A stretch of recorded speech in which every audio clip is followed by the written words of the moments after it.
Grace, you're all excited.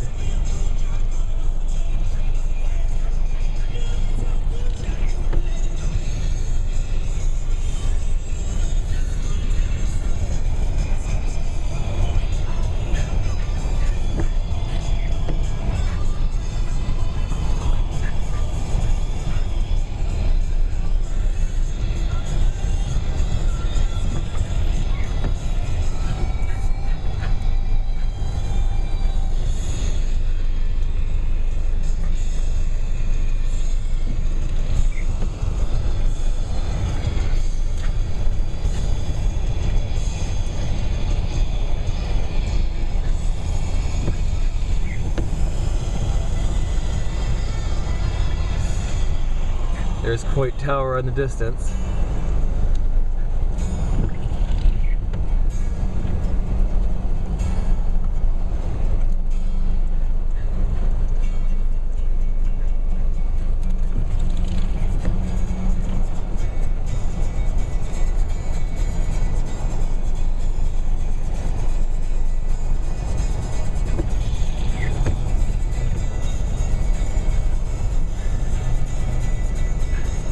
All the people recording and people driving down the hill. Hey everybody, welcome to Road Trip. I'm Derek Smith. I'm standing here right in front of the Culinary Institute of America Greystone campus in Napa Valley after just spending 2 days in San Francisco, and it's been a great trip. I just had a wonderful meal at our Wine Spectator restaurant here at the Greystone campus. It was absolutely incredible. What we're going to talk about today is California cuisine and what makes it California cuisine. What is it about San Francisco, the Napa Valley area, that is so unique? And really, the answer to that is all credited back to a chef named Alice Waters, who back in the late 70s started her restaurant Chez Panisse in the San Francisco Bay Area. And the real drive was to have a farm-to-table restaurant where they're bringing in the ingredients right from the local farmers, right from the San Francisco Bay, and just putting it right on the table, making it seasonal, making it as fresh as possible. And that just caught on and became what everybody wanted to do all of a sudden, including chefs like Wolfgang Puck and Emeril Lagasse. Everybody wanted to jump on that bandwagon, and it's just what America wanted, and she delivered. And they continue that today in San Francisco, in the Napa Valley here. And even right here in our Greystone campus for the Culinary Institute of America, where I'm also a student, but at the Hyde Park campus in New York, they actually have their own gardens and their own farm here at the Greystone campus, where they actually produce their own vegetables and herbs. Behind me here, they have their own citrus trees, and they've got a garden down the way where they have got artichokes growing and Swiss chard, and just whatever is in season. They just told me inside that part of my meal, some of the vegetables, they picked them today and now they're on the plate. So even right here with the Culinary Institute of America campus, we're staying with with what's current, what everybody wants, and delivering as fresh as possible from right from picking out there today, putting it right on the plate. So that is what is really the definition of California cuisine. It's also very healthy, very low calorie, a lot of seafood, a lot of fish. It's on the coastal side, and it's just absolutely delicious. Now, as I had said before, I'm not just taking this road trip to explore food, although that is the primary reason for the trip, but I'm also doing some sightseeing along the way. So in the one day that I got to spend in San Francisco, where it was raining pretty much all day long, I did manage to get out and get some great pictures.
San Francisco, what a fun and beautiful city, but it's also very expensive, so just keep that in mind if you ever travel there. Now coming through Napa Valley today, coming up through Yountville, California, I had the wonderful opportunity to stop in at the mecca of American restaurants, the French Laundry, owned by Chef Thomas Keller. And the front of the house manager there, Brian, also a CIA alumnus, was very nice and gave me a tour of the whole restaurant. They weren't open for business yet, they were prepping for dinner, but take a look at this.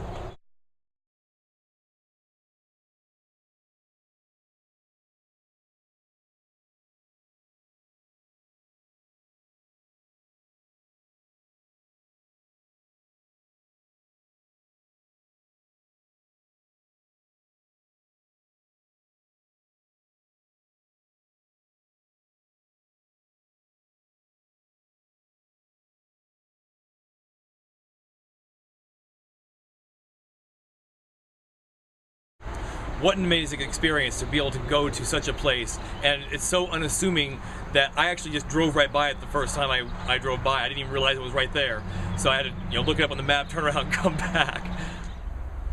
So thank you, Brian, at the French Laundry for that great tour. It was really an incredible experience to just be in that place.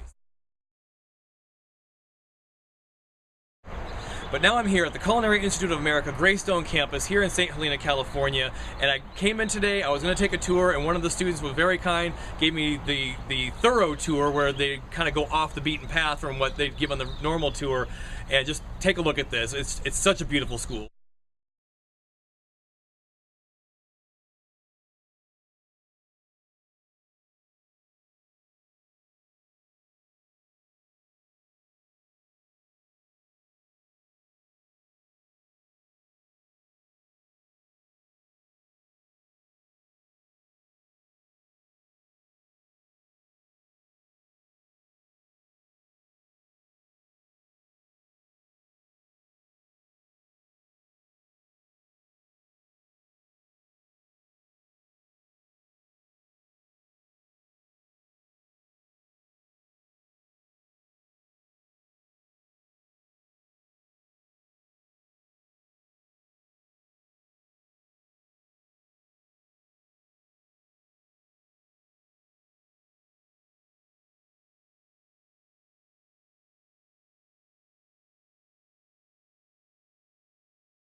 And just a real brief history of this campus. The structures on this property were actually completed in 1889, as the Greystone Cellars was the original winery that was here. And it was actually, at the time that it was built, was the largest stone winery in the world. But then it fell dormant in the early 20th century, especially with the come on of Prohibition, until it changed hands a few times, went off to auction, and ultimately the Christian Brothers, a Catholic teaching organization, acquired the property in order to increase the production of their well-known wines and brandies and whatnot. Under the direction of Brother Timothy, whose world-famous corkscrew collection of over 1,000 items is on display on the first floor. It's one of the largest corkscrew collections in the world. The property changed hands once again in 1990 after the Loma Prieta earthquake. A company had purchased the property and started to do renovations after a lot of damages were done from the earthquake. And ultimately, the Culinary Institute of America was able to acquire the property for 1/10 of its value, and in 1995, the school was open for business. So here we are at the Greystone campus. It's actually starting to get a little bit dark outside, so we need to kind of wrap this up. But there are a lot of features here in this campus that are here and have been here for over 100 years. So if you ever get a chance to come out this way, be sure to come and check it out. And now on Culinary Corner, I'm going to answer the question of my friend Lori, who had written to me actually quite a while ago, asking me about cooking scallops and what to do with them. What I would say to you, Lori, is take a saute pan, put just a little bit of light oil in there, get it good and hot so you can start seeing the oil smoke. Put your scallops in there just to get a nice sear on both sides, and then take them out of the heat. You're going to be left with the fond in the bottom of the pan, the little bits that get stuck to the pan. You want to deglaze that with some white wine, get those bits up and let that reduce down. It'll cook out the alcohol. You can always put in some garlic if you like. Remember my motto, a recipe is just a guideline. Do everything to your taste.